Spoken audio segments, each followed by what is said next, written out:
Hello guys, so today we'll be talking about the GIO Tetris, our new 2024 model. This one is actually a little bit different from other scooter lineup. We have a GIO here, and the main difference here is the control.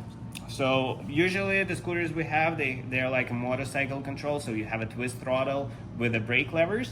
This one here is a little bit different, and this one's something so-called delta control. So you have two levers on left and right, and absolutely no brakes.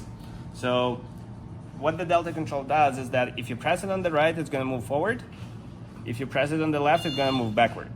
Now the cool thing about this scooter is that it doesn't have any specific brakes, because the brakes are actually integrated into the motor. So once you let one of the throttles go, the scooter will brake automatically. So we're going to show it here. So the electronic brakes applies directly to the motor, and this is what makes the stopping power of this. Now, if we go over the controls, we have the LCD display here with a battery charge. This is your voltage, and this is your odometer here, more like a trip meter. The odometer is being displayed at the same spot, but for the first 5 seconds after you start the scooter. And here you have the speedometer, which is gonna shows you what speed you're going with. In terms of these controls here, you have this dial here. You can think of it as the percentage dial. So this is the top 100%, and this is the bottom 0%. This is what will adjust your top speed. So the slowest speed it can go is about 3 kilometers an hour. The highest speed is about 15 kilometers an hour. Also keep in mind that the more weight you have on the scooter, the steeper the incline, you should expect to slow down a little. Now, on top of those controls, we have turn signals here, so super simple, left and right. So there is indication on the display. You have a front light and a back turning light there. Same thing for the right side. You have hazard lights on the left side here, which is the switch with the triangle, so which are both turn signals at the same time. And then the other switch is the headlight. So usually the scooter doesn't have a light, but if you press this button, you're gonna have the blue side markers as well as the front light on at all times. Now the beauty of the scooter is that the seat is fully adjustable. So you, just like a car seat, you can move it back and forth. You can adjust your recline with the lever here, so make it comfortable. Adjust your headrest if you'd like. And then the cool thing is that on the other side there is a red lever here. If you press on that, the seat actually swivels. So the idea here is that you initially find this perfect positioning for yourself, and then you don't need to squeeze in here anymore. You can simply just turn the seat to the side before getting into the scooter. So you get on, make yourself comfortable because the seat is already in place.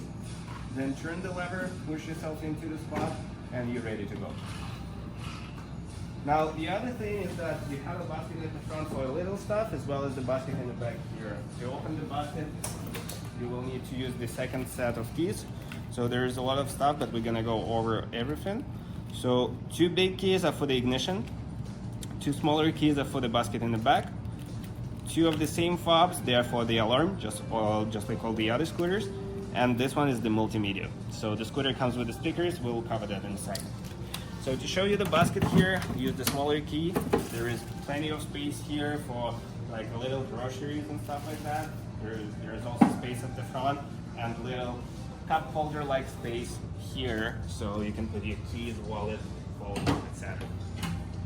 Now with the multimedia, you have 2 speakers at the front of the scooter. They're pretty loud, but to turn on the multimedia, you would use this fob. It's pretty self-explanatory. It's the red button to turn it on and off. You have 2 volume buttons, and that's pretty much it. As soon as it's on, just pull up your phone, go into the Bluetooth devices, you're gonna see a new device available. Connect to that, you're gonna hear the scooter says that the device has been connected, and you will play your music from there. Now, going over the tires, these are the really unusual tire size for the scooters we sell.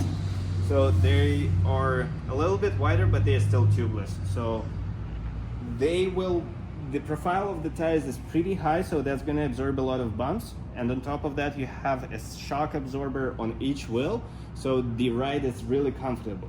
On top of that, you actually have a suspension in the seat itself. So this is probably, there is a spring inside, so the seat will also bounce on the bumps. So this is probably one of the most comfortable scooters in the lineup as of now. There is also an option which just became available. So the upgraded version of this one will come with a heated seat as well as with the heated handlebars. So if it's a little bit colder outside, there will be an extra button on the central console here. So you press that button, give it a couple seconds, you're gonna start seeing the heat coming on. So that's gonna keep you warm and nice during those colder days. So one other thing about this scooter is that the beauty of this Delta control is that you don't need to use two hands to drive it. So let's say you have the left hand busy with something else, so you can use the right hand to move forward, and then if you need to go backwards, you just swap the side and go like this. So that's pretty simple. You don't have levers which you need to squeeze at all times in order to brake, because again, the scooter has the automatic braking feature which is integrated into the motor. So as soon as you let the throttle go, the scooter will brake on its own.